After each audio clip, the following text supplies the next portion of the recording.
Yeah, it's funny. I have more memories of birds, first birds for my dogs than I have first birds for myself.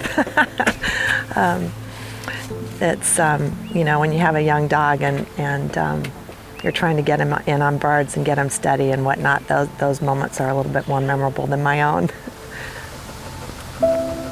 I think it was pretty instant when I came up here and started learning about the mission of Dwarf Grouse Society and preserving habitat, and learned the way forestry management really works and benefits, you know, all the woods. It's not just for hunters, and I guess I wouldn't have said it before, but I probably was a tree hugger before. I was probably, you know, a little bit worried about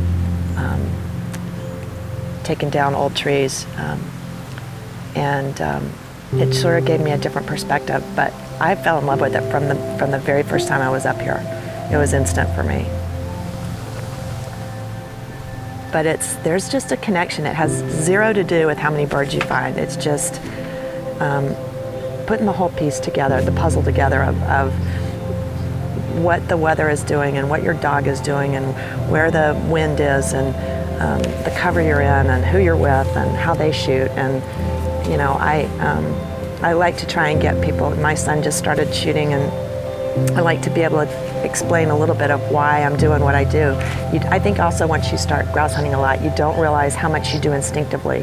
You don't realize that you're instinctively walking a certain way towards your dog, or with the wind or against the wind. And so for me now, trying to explain it to my son, I don't even think that there's anything to it. So I don't know. It's all of it. It's the getting together with friends and coming back and telling stories, and now it's remember when we did this and remember when we did that, and it's there's just so much to it, many layers. I like being in the woods. That's the biggest reason, without a doubt. It really doesn't have anything. I mean, yes, I like the birds, but I like walking in the woods. I'd rather do that than anything.